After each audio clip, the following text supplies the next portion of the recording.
Hello students, welcome to math class. I Vishali, your maths teacher, is again with you. I hope you all are fine. In last class we have done exercise 11.3 of chapter 11, that is mensuration. In this class we are going to start exercise 11.4. इससे पहले जो हमने questions किए हैं, जो भी हमने concept पढ़ा था, उसमें क्या था, हम सरफेस एरिया फाइंड कर रहे थे गिवन किसी शेप का. ठीक है, कोई भी शेप हमारे पास थी, चाहे वो सिलेंडर है, क्यूब है, क्यूबॉइड है, तो हम क्या कर रहे थे, उसका सरफेस एरिया फाइंड कर रहे थे और उससे रिलेटेड हमने फॉर्मूले पढ़े थे. बट इस एक्सरसाइज में हम सरफेस एरिया तो पढ़ेंगे, लेकिन उसके अलावा नया कॉन्सेप्ट क्या है, वॉल्यूम का. वॉल्यूम का क्या मतलब होता है, एक कंटेनर की कैपेसिटी कितनी है. ठीक है, आपके पास सपोज एक बॉटल है, उसमें कितना पानी आ सकता है. ठीक है, कितना वाटर वो कंटेन कर सकती है बॉटल, तो हम उसे क्या कहेंगे, उसकी कैपेसिटी या फिर वॉल्यूम. ठीक है, जैसे मेरे पास एक क्यूब है. ठीक है, जब हम एरिया फाइंड करते हैं तो क्या होता है, हम उसके सरफेसेस चेक करते हैं ना, कि सरफेस कौन कौन से हैं, उनका एरिया क्या है, और फिर हमने टोटल एरिया का फॉर्मूला बता दिया, 6 इंटू साइड का स्क्वायर. ठीक है, लेकिन क्यूब में वॉल्यूम में क्या होगा कि उसी क्यूबॉइड या क्यूब के अंदर कितना आ सकता है, कितना मैटर उसके अंदर कंटेन हो सकता है, और उसके लिए हमारे पास वॉल्यूम के फॉर्मूले हैं. ठीक है, अब इस क्वेश्चन में हमने क्या करना है, जो आपका इसमें देखो क्वेश्चन नंबर 2 मैंने यहाँ लिखा है. जो फर्स्ट क्वेश्चन है उसमें सिंपल यही बताना है, उसके 3 पार्ट्स हैं. सपोज मैं आपसे कहूं कि एक मेरे पास एक बकेट है. ठीक है, उससे छोटे छोटे ग्लास फिल करने हैं. ठीक है, उस बकेट में जो भी कंटेनर, उसमें जो भी हमारे पास चीज कंटेन है, सपोज मिल्क है या फिर वाटर है, तो उससे मुझे छोटे छोटे ग्लासेस को फिल करना है. तो हम क्या करेंगे, वॉल्यूम कैलकुलेट करेंगे. ठीक है, क्योंकि अंदर की बात हो रही है. अब अगर मैं आपसे कहूं कि एक रूम है, उसको पेंट करना है, तो अब पेंट में क्या होगा, सिर्फ वॉल्स की बात होगी ना, सिर्फ सरफेस देख रहे हैं हम, तो मतलब क्या फाइंड करना है, सरफेस एरिया फाइंड करना है. ठीक है, तो हमें क्वेश्चन को ध्यान से रीड करना है कि हम उसमें वॉल्यूम कैलकुलेट कर रहे हैं या फिर सरफेस एरिया. तो फर्स्ट क्वेश्चन को रीड करके आपने जस्ट यही बताना है कि आप उसमें वॉल्यूम कैलकुलेट कर रहे हैं या फिर सरफेस एरिया. ठीक है, now second question is diameter of cylinder A is 7 centimeter and the height is 14 centimeter. Diameter of cylinder B is 14 centimeter and height is 7 centimeter. Without doing any calculations, can you suggest whose volume is greater? क्या बिना किसी calculation के हम suggest कर सकते हैं कि किसका वॉल्यूम बड़ा है, सिलेंडर A का या फिर सिलेंडर B का? Verify it by finding the volume of both the cylinders. फिर हम इसे वेरीफाई करेंगे कि दोनों सिलेंडर्स की जो मेजरमेंट्स हैं उसके अकॉर्डिंग. ठीक है, कि किसका वॉल्यूम बड़ा आ रहा है और किसका छोटा. Check whether the cylinder with greater volume also has greater surface area. फिर क्या करना है, सरफेस एरिया भी कैलकुलेट करेंगे और हमें चेक करना है कि क्या जिसका वॉल्यूम ज्यादा है उसका सरफेस एरिया भी ज्यादा है. ठीक है, तो सरफेस एरिया का फॉर्मूला आपको पहले से पता है. वॉल्यूम का फॉर्मूला क्या होता है मेरे पास, सिलेंडर का volume of cylinder is equals to pi r square h. ठीक है, जो एरिया था वो क्या था, 2 pi r h curve surface area. और अगर कंप्लीट निकालना है, ऊपर और नीचे का भी काउंट करते हैं, तो क्या फॉर्मूला होता है मेरे पास, 2 pi r into r plus h. ठीक है, ये टोटल सरफेस एरिया का फॉर्मूला था. अब वॉल्यूम का फॉर्मूला क्या है मेरे पास, pi r square h. Pi है आर का स्क्वायर और साथ में एच से मल्टीप्लाई. ठीक है, अब सबसे पहले हम सिलेंडर ए का वॉल्यूम फाइंड करते हैं. देखो, पहले तो मुझे ये बताना है बिना किसी कैलकुलेशन के कि किसका वॉल्यूम बड़ा है और किसका छोटा. ठीक है, तो अब इस फॉर्मूले को देखो, आर का स्क्वायर, आर की रेडियस का क्या हो रहा है, स्क्वायर हो रहा है. तो अगर रेडियस यहाँ पर कितनी होगी, अगर हम इस सिलेंडर की बात करें तो रेडियस कितनी आएगी, 14/2 दैट इज 7 सेंटीमीटर. और यहाँ रेडियस कितनी आएगी, डायमीटर का हाफ होती है ना, तो यहाँ 7 अगर कंप्लीट डायमीटर है तो radius 7/2 centimetre.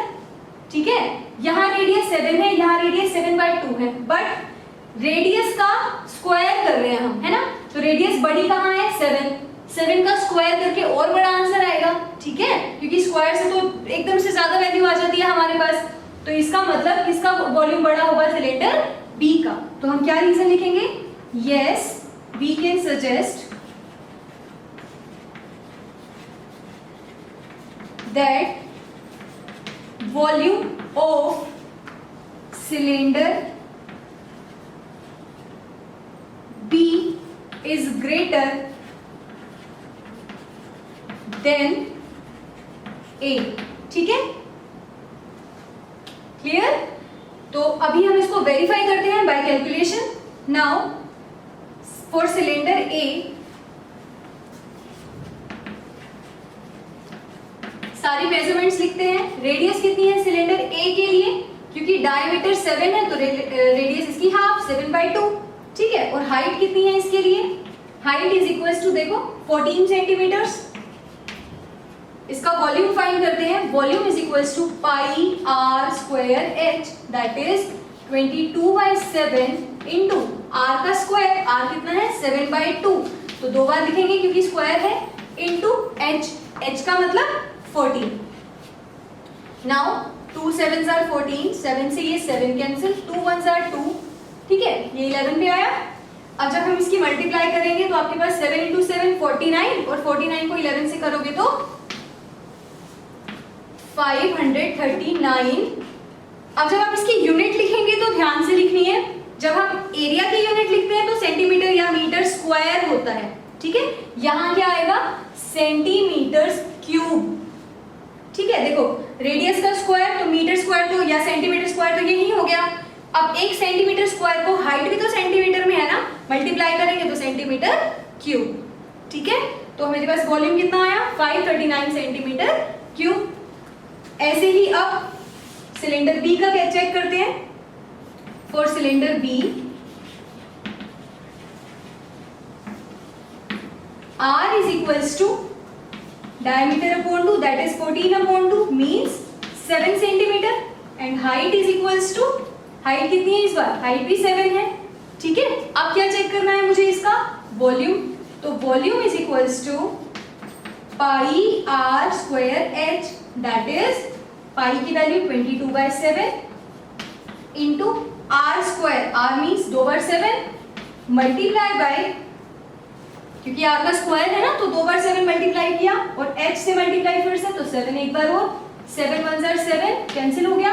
This is equals to 7 into 7 49, और 49 को जब मैं 22 से मल्टीप्लाई करूंगी तो मेरे पास क्या आएगा? 1078 सेंटीमीटर क्यूब।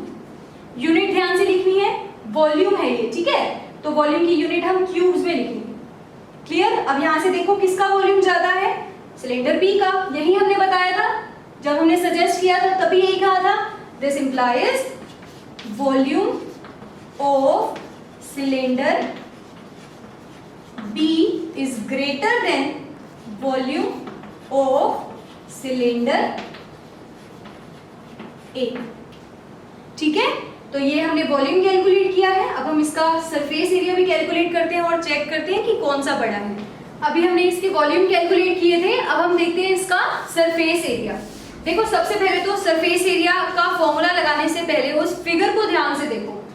ये जो फिगर है नीचे से इसको ऐसे डार्क किया हुआ है ना, यहाँ पर भी और यहाँ पर भी, दैट मीन्स ये सरफेस तो कवर कर रहे हैं ये, लेकिन जो ऊपर वाला सरफेस है ये ओपन है। ठीक है, अब अगर ये दोनों ओपन है तो वहां पर तो कुछ नहीं है सरफेस। ठीक है, खाली है वहां से, तो हम इसका एरिया और इसका एरिया यहाँ पर काउंट नहीं करेंगे। तो मेरे पास जो एरिया का फॉर्मूला बनेगा यहाँ पर, वो देखो क्या बनेगा इनके अकॉर्डिंग। एक तो curve surface area that is 2πRH side वाला ये। ठीक है, सर्कल का ये सिलेंडर का कर्व सरफेस एरिया, और जो नीचे वाला सरफेस है वो कौन सा होता है? सर्कल का, और सर्कल का एरिया क्या होता है? Pi r square. अगर हम कॉमन लेना चाहें तो देखो पाई कॉमन है दोनों में से, यहाँ r है, यहाँ r का स्क्वायर है तो एक r भी कॉमन है। यहाँ पे देखो क्या रह गया? 2h प्लस पाई बाहर ले लिया, r स्क्वायर में से एक r बाहर ले लिया तो अंदर कौन रह गया? r। तो जो फॉर्मूला बना है वो क्या है? पाई r into 2h plus r। हम इस फॉर्मूले में यहाँ पर वैल्यूज पुट करते हैं तो देखते हैं सिलेंडर ए और बी का एरिया कितना आता है। Now total surface area is equals to formula हमारे पास है pi r into 2h plus r. This is equals to 22/7 into r के प्लेस पे क्या पुट करेंगे हम, देखिए 7/2 इंटू 2 के साथ h मल्टीप्लाई में है तो 14 प्लस आर के प्लेस पे 7/2. ठीक है, दिस इज 7 से 7 कैंसिल, ये आ गया 11. This is 11 multiply by, bracket में अगर हम लिखे यहाँ पर 14 इंटू 2 28 प्लस 7/2. ठीक है, जब आप इसका एलसीएम लेके और इससे मल्टीप्लाई करेंगे तो आपका जो आंसर आएगा वो कितना आ जाएगा, 346.5, बट इस बार यूनिट सेंटीमीटर स्क्वायर, क्योंकि ये क्या है, एरिया है. ठीक है, अब यहाँ देखिए सिलेंडर बी का एरिया फाइंड करते हैं, मेरे पास कितना आएगा, सेम वही formula, total surface area is equals to, अगर हम देखें तो यही फॉर्मूला है, इसमें वैल्यू पुट करते हैं. दिस इज पाई के प्लेस पे 22/7 इंटू आर के प्लेस पे यहाँ आर कितना है 7, फिर 2h that is 2 into 7 plus r के प्लेस पे 7. दिस इज इक्वल्स टू 7 से ये 7 cancel, 22 into 2 into 7 14 plus 7. This is 22 into 14 plus 7 is 21 and multiply करके आपके पास ये आएगा 462 सेंटीमीटर स्क्वायर. क्लियर? तो हमने दोनों का एरिया कैलकुलेट किया. अब हमें क्या बताना था, check whether the cylinder with greater volume also has greater surface area. तो हम क्या कहेंगे, यस सिलेंडर बी हैज, देखो 462 और 346.5 में से कौन बड़ा है, 462. That means yes cylinder B has greater surface area. Okay, तो क्वेश्चन नंबर 1 बिल्कुल सिंपल था. सेकंड मैंने आपको पूरा सॉल्व करके दिखाया. जो थर्ड और फोर्थ क्वेश्चन है वो क्यूब और क्यूबॉइड से रिलेटेड है, उसको हम नेक्स्ट क्लास में करेंगे. बट इसी फॉर्मूले पे बेस्ड, वॉल्यूम ऑफ सिलेंडर पे बेस्ड आप 5th और 6th क्वेश्चन कर सकते हैं. ठीक है, तो आप अभी कौन से क्वेश्चंस करेंगे, फर्स्ट, सेकंड, 5th और 6th. ओके, थर्ड, फोर्थ और लास्ट के जो 2 क्वेश्चंस है वो हम नेक्स्ट क्लास में करेंगे, जो क्यूब और क्यूबॉइड से रिलेटेड है. ठीक है, थैंक यू.